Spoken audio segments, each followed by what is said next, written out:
தேவனே நான் ஓமதண்டையில் இன்னும் நெருங்கி சேர்வதே என் ஆவல் பூமியில்.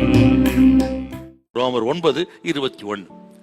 மிதியிட்ட ஒரே களிமணினாலே குயவன் ஒரு பாத்திரத்தை கனமான காரியத்துக்கும் ஒரு பாத்திரத்தை கனவீனமான காரியத்துக்கும் பண்ணுகிறதற்கு மண்ணின் மேல் அவனுக்கு அதிகாரம் இல்லையோ?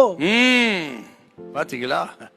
ஒரு குயவன் களிமண்ணை எடுத்து தண்ணீரை ஊற்றி அதை ஈரப்படுத்தி குழைத்து ஒரு பாத்திரத்தை வணைகிறான். கிறிஸ்தவ வாழ்க்கை அப்படித்தான்.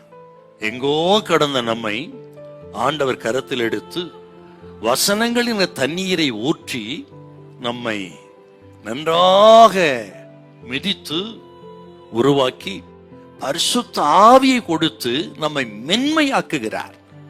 அப்படி மென்மையாக்கி எப்படி ஒரு களிமண் பாத்திரமா உருவாக்கப்படுகிறதோ அப்படி தேவன் நம்மை உருவாக்குகிறார். ஆக கிறிஸ்தவ வாழ்க்கையும் அப்படித்தான். ஒரு களிமண்ணை குயவன் உருவாக்குவது போலத்தான். ஆகவேத்தான் சொன்னேன் நானே, இது உருவாக்குகிற நேரம், நீங்கள் உருவாகிற நேரம். அவசரப்படாமல் பொறுமையா இருங்கள். உருவாக்குகிற அந்த குயவன் சிந்தையில இருக்கக்கூடிய அந்த திட்டம் நிறைவேறும் வரை பொறுமையா இருங்கள். அந்த திட்டம் நிறைவேறும் பொழுது எங்கள் கண்களுக்கு ஆச்சரியமா இருக்கிறது.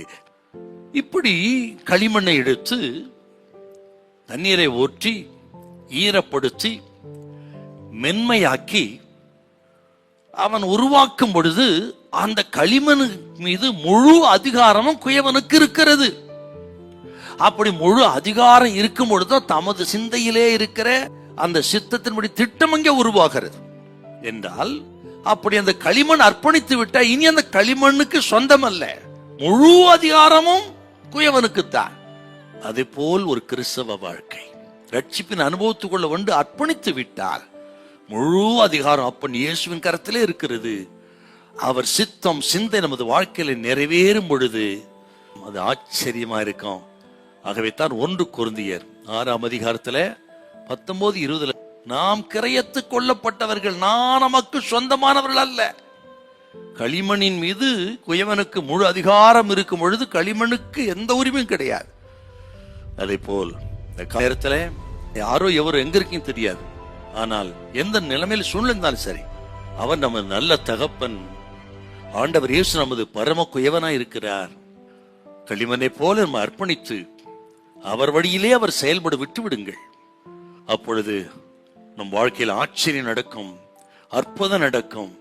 நமது வாழ்க்கையே அநேகருக்கு ஒரு சாட்சியா இருக்கும். நமக்கே நமது வாழ்க்கை மகிழ்ச்சியா இருக்கு. அவர் வழியிலே அவர் செயல்படுத்தோம். நீங்க எதுக்கும் தடை போடாதீங்க. ஆண்டவரே, உமது சித்தத்தின்படியா என்னை உருவாக்குன்னு சொல்லி அவர் வழியிலே அவர் செயல்பட விட்டு அமைதியா இருங்கள். முடிவு மகிமையா இருக்கும். ஹல்லேலூயா, ஹல்லேலூயா.